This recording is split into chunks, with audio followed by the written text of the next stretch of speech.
அஸ்ஸலாமு அலைக்கும். Welcome to சஸ் கிச்சன். இன்றைக்கி நம்ம ஒரு சூப்பரான ஒரு ஸ்வீட் தான் பார்க்க போகிறோம். பாருங்கள் எவ்வளோ சூப்பராக வந்திருக்குல்ல. இது மடக்கு ஸ்வீட்டுன்னு எங்கள் ஊரில் சொல்லுவாங்க. உங்கள் ஊரில் என்ன சொல்லுவாங்கன்னு எனக்கு தெரில. உங்கள் ஊரில் என்ன சொல்லுவாங்கன்றதை கமெண்ட் பாக்ஸில் சொல்லுங்கள். ரொம்ப சுலபமாக செஞ்சிடலாம். செம்ம டேஸ்ட்டாக இருக்கும். நம்ம எல்லாத்துக்கும் இது ரொம்ப பிடிக்கும். இதை நீங்கள் தீபாவளி கூட ட்ரை பண்ணலாம். ரொம்பவே டேஸ்ட்டாக இருக்குங்க. இப்போ வாங்க இந்த ஸ்வீட்டை எப்படி பண்ணலாம் அப்படின்றத பார்க்கலாம் வாங்க. ஒரு பெரிய பாத்திரம் எடுத்திருக்கேன். நான் இன்றைக்கி ஒரு கப்பில் செஞ்சுருக்கேன். நீங்கள் எந்த அளவு வேணால் செஞ்சுக்கோங்க. நான் இன்றைக்கி ஒரு கப் அளவுக்கு மைதா மாவு எடுத்திருக்கேன். 2லேருந்து 3 சிட்டிகை அளவுக்கு உப்பு எடுத்துக்கோங்க. ரொம்பலாம் உப்பு சேர்க்கணும்னு அவசியம் இல்லை. இதோடு நம்ம நெய் சேர்க்க போகிறோம். நெய் வந்து பார்த்திங்கன்னா நம்ம நார்மல் வீட்டில் ஸ்பூன் இருக்கும் இல்லையா, அந்த ஸ்பூனில் 3 ஸ்பூன்லேருந்து 4 ஸ்பூன் அளவுக்கு நெய் சேர்த்துக்கலாம். எண்ணெய் சேர்த்திங்கன்னா அந்தளவுக்கு டேஸ்ட் இருக்காதுங்க. நெய் சேர்த்து தான் நல்லாயிருக்கும். இப்போ நெய் சேர்த்துட்டோம். மிச்ச நெய் நமக்கு தேவைப்படும், தனியாக எடுத்து வச்சிடலாம். இப்போது நெய் சேர்த்துருக்கோம் இல்லையா, அந்த நெய்யை வந்து மாவில் எல்லா இடத்துலையும் இருக்க மாதிரி நல்லா கலந்து விட்டுக்கோங்க. அப்போ தான் நல்லா நமக்கு கிறிஸ்பாக வரும். ரொம்ப நாள் வரைக்கும் நல்லா கிறிஸ்பாகவே இருக்கும். நல்லா கலந்து விட்டுறணும். நெய் வந்து எல்லா மாவுலையும் இருக்கிற மாதிரி நல்லா கலந்து விட்டுக்கோங்க. ஒரு கப்னா 250 கிராம் அளவுக்கு நான் மாவு எடுத்திருக்கேன். இப்போ நல்லா கலந்து விட்டுட்டேன். இப்போ கொஞ்சம் கொஞ்சமாக தண்ணி சேர்த்து நம்ம பிசைய போகிறோம். 1/2 கப் அளவுக்கு தண்ணி எடுத்திருக்கேன். கொஞ்சம் கொஞ்சமாக தண்ணி சேர்த்து நம்ம சாஃப்டான மாவாக பிசைஞ்சு எடுத்துக்கலாம். பிசைஞ்சிட்டேன் பாருங்கள், நல்லா சாஃப்டாகவே நான் பிசைஞ்சிட்டேன். நான் 1/2 கப் அளவுக்கு தண்ணி எடுத்தேன் இல்லையா, எனக்கு முழுசாக கூட தேவைப்படல. 1/2 கப் கூட முழுசாக தேவைப்படல. இன்னும் கொஞ்சம் தண்ணி மிச்சம் இருக்குது. பார்த்திங்களா, மிச்சம் இருக்குது. கொஞ்சம் கொஞ்சமாக தண்ணி சேர்த்து நீங்கள் பிசைஞ்சுக்கோங்க. மொத்தமாக தண்ணி சேர்க்க வேண்டாம். இந்த அளவுக்கு நல்லா சாஃப்டாக இருக்கணும். இதை வந்து நம்ம மூடி வச்சிடலாம். ஒரு 1/2 மணி நேரத்துக்கு இது ஊறட்டும் இந்த மாவு. இந்த டைமில் நம்ம வந்து சர்க்கரை பாகு ரெடி பண்ணிடலாம். அது ஊறிட்டுருக்கட்டும். இந்த மாவு வந்து அடுப்பில் ஒரு பேன் வச்சுருக்கேன். ஒரு அகலமான பாத்திரமாக எடுத்துக்கோங்க, அப்போ தான் உங்களுக்கு ஈஸியாக இருக்கும். இதில் 1 கப் அளவுக்கு சர்க்கரை எடுத்திருக்கேன். 1 கப்லேருந்து 3/4 கப் அளவுக்கு சர்க்கரை எடுத்திங்கன்னா உங்களுக்கு கரெக்டாக இருக்கும். 1 கப் மாவுக்கு. இதுக்கு 3/4 கப் அளவுக்கு தண்ணி எடுத்திருக்கேன். சர்க்கரை கரைஞ்சி வரட்டும் ஃபஸ்ட்டு. இப்போ சர்க்கரை கரைஞ்சி கொதிச்சிட்ருக்கு இல்லையா, இதுக்கு பதம் எப்படின்னா அரை கம்பி பதம் வரணுங்க. பதம் வந்தோடனே உங்களுக்கு காமிக்கிறேன். இப்போ கரெக்டான பதம் வந்துருச்சு. செக் பண்ணி பார்க்கலாம். பாருங்கள், அரை கம்பி பதம் வந்துருச்சு. இதுக்கு மேலே வரக்கூடாது. இப்போ நம்ம அடுப்பு ஆஃப் பண்ணிக்கலாம். பார்த்திங்களா, ஒரு கம்பி பதம் கூட வரல, அரை கம்பி பதம் தான் வருது. இப்போ நம்ம அடுப்பு ஆஃப் பண்ணியாச்சு. அடுப்பு ஆஃப் பண்ணிவிட்டு நம்ம என்ன சேர்க்க போகிறோம் அப்படின்னா, ஏலக்காய் தூளும் லெமன் ஜூஸும் சேர்க்க போகிறோம். ஃப்ரெஷ்ஷாக பிடிச்ச ஏலக்காய் தூள், இதோட லெமன் ஜூஸ் சேர்த்துக்கிறேன். சர்க்கரை வந்து கெட்டியாகாமல் இருக்கணும் அப்படின்றதுக்காக கொஞ்சமாக லெமன் ஜூஸ் சேர்த்துட்டு இது நல்லா கலந்து விட்டுடலாம். நமக்கு சர்க்கரை பாகு ரெடி ஆயிடுச்சு. தனியாக இருக்கட்டும்.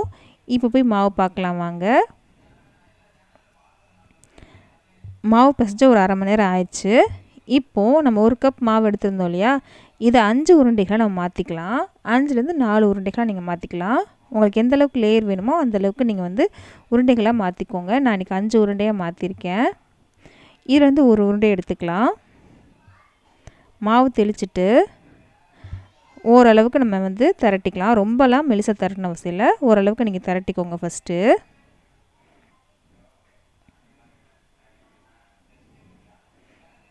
இப்போ ஓரளவுக்கு திரட்டிட்டேன்.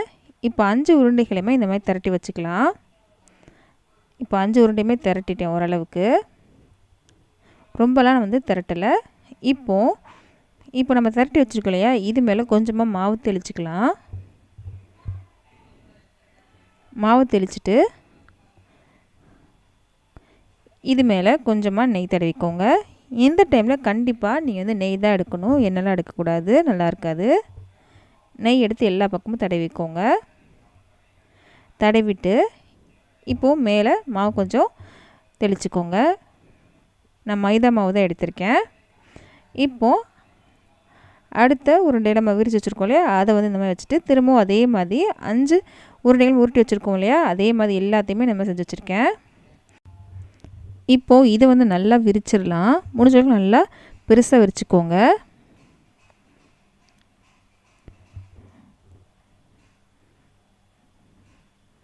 விரிச்சிட்டேன் பாருங்கள். நான் ரவுண்டாக திரட்டாமல் ஸ்கொயராக தான் திரட்டியிருக்கேன்.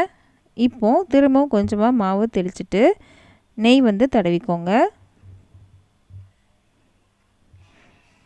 இப்படி நெய்யும் மாவும் சேர்க்கறனால தான் நமக்கு லேயர் லேயராக வருது.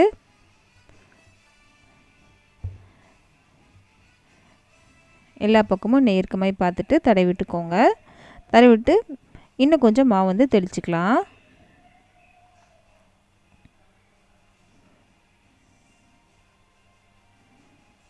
திரும்பவும் கொஞ்சம் மாவு எடுத்து தெளிச்சிட்டு நம்ம வந்து சுருட்ட போகிறோம்.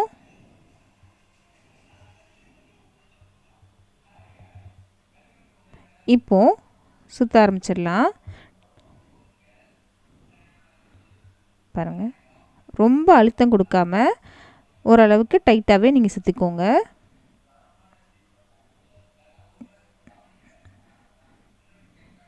இது பார்க்கும்போது ரொம்ப கஷ்டமாய் தெரியும், ஆனால் ரொம்ப ரொம்ப ஈஸியான ஒரு ஸ்வீட் தாங்க. சுற்றியாச்சு. இப்போது லாஸ்ட் இருக்கு இல்லையா, இந்த இடத்த கொஞ்சமாக தண்ணி தொட்டு எல்லா பக்கமும் தடவிக்கோங்க. இப்படி தண்ணி தொட்டு ஒட்டுறனால நமக்கு என்ன ஆகும் அப்படின்னா நல்லா ஒட்டிக்கும். பார்த்தீங்களா, எல்லா பக்கமும் தண்ணி வச்சு ஒட்டியாச்சு. இப்போ நல்லா உருட்டிட்டோம். இப்போ நம்ம கட் பண்ணணும்.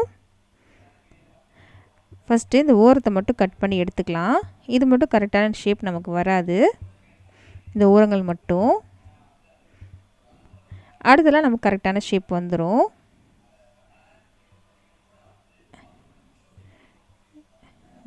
இப்போ பக்கத்தில் காமிக்கிறேன் உங்களுக்கு கட் பண்ணதை. இங்கே பாருங்கள், கரெக்டான ஷேப் வந்துடும் பாருங்கள்.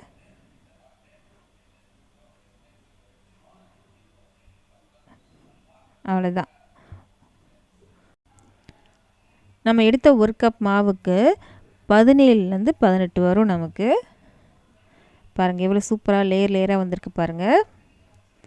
இப்போது என்ன பண்ண போகிறோம் அப்படின்னா, இப்போது இந்த ஒரு விரலை வச்சு இந்த மாதிரி நல்லா அழுத்தம் கொடுத்துக்கோங்க. நல்லா அழுத்திடுங்க. கண்டிப்பாக இந்த மாதிரி அழுத்தணுங்க. அப்போ தான் நமக்கு பொரிக்கும் போது விரிஞ்சு வராது. இப்போது நான் இந்த மாதிரி எல்லாத்தையும் செஞ்சு வச்சாச்சு. எண்ணெயில் போட்டு பொரிக்க போகிறோம். எண்ணெய் வந்து மிதமான சூட்டில் இருந்தால் போதும். அடுப்பு வந்து சிம்லேயே வச்சு பொரிச்சுக்கோங்க. நம்ம லேயர் லேயராக வச்சுருக்கோம். நம்ம ஃபுல்லாக வச்சு பொரித்தோம் அப்படின்னா டக்குன்னு கலர் வந்துடும், உள்ளெல்லாம் நமக்கு கிறிஸ்பாகாது. அதனால் முடிஞ்ச அளவுக்கு நல்லா சிம்லேயே வச்சு பொரிச்சுக்கோங்க. கொஞ்சம் டைம் எடுக்க தான் செய்யும். இங்கே பாருங்கள் எவ்வளோ சூப்பராக வந்திருக்குன்னு அப்படின்னு. உள்ள வரைக்கும் நல்லாவே பொரிஞ்சிருக்கு. கொஞ்சம் டைம் எடுக்கும் பொரியறதுக்கு. உள்ள வரைக்கும் நல்லா கிறிஸ்பாக இருக்குது பாருங்கள். இப்போது இந்த சூட்லேயே இந்த சக்கரை பாகில் சேர்த்துருங்க. ஒருவேளை உங்களுக்கு சக்கரை பாகு வந்து கொஞ்சம் ஆறிடுச்சு அப்படின்னா லைட்டாக சூடு பண்ணிக்கோங்க. லைட்டாக கெட்டியானாலுமே லைட்டாக சூடு பண்ணிங்கன்னா உங்களுக்கு இந்த மாதிரி வந்துடும். எல்லாத்தையும் சேர்த்துட்டோம் சூட்லேயே. ரொம்ப நேரம் சக்கரை பாகில் வைக்கணும்னு அவசியம் இல்லைங்க. 1 நிமிஷம் வச்சாலே போதும் நமக்கு. சூட்லேயே இந்த மாதிரி சேர்க்குறனால நமக்கு வந்து இனிப்பு நல்லாவே உள்ளே இறங்கும். ஆனால் கிறிஸ்பாகவும் இருக்கும். ரொம்ப நேரம் வச்சிங்கன்னா நல்லா நமுத்து போயிடும். அதனால் கிறிஸ்பாகவே இந்த மாதிரி தனியாக எடுத்து வச்சுக்கோங்க. தனித்தனியாக இருக்கணும். ஒரு பிளேட்டில் எடுத்து வச்சிங்கன்னா மேலே வைக்காமல் இந்த மாதிரி தனித்தனியாக வச்சுக்கோங்க. இது எல்லாத்தையும் நான் பொரிச்சு எடுத்துகிட்டேன் பாருங்கள். எவ்வளோ சூப்பராக உள்ள வரைக்கும் நல்லா கிறிஸ்பாக செம்ம டேஸ்ட்டாக இருக்கும். கண்டிப்பாக அது ட்ரை பண்ணி பாருங்கள்.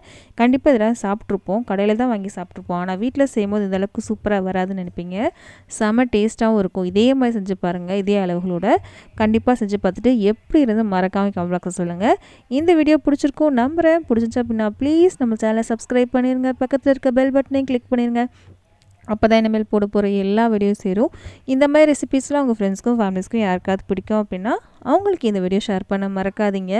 லைக் பண்ணவும் மறக்காதீங்க. ப்ளீஸ் லைக் பண்ணால் தான் இந்த வீடியோ நிறைய பேருக்கு வந்து ரெக்கமெண்ட் ஆகும். நிறைய பேர் சப்ஸ்கிரைப் பண்ணாமல் தான் பார்த்துட்ருக்கீங்க. ப்ளீஸ் சப்ஸ்கிரைப் பண்ணுங்கள். அது எனக்கு கொஞ்சம் மோட்டிவேஷனாக இருக்கும். நம்ம அடுத்த வீடியோவில் சந்திக்கலாம்.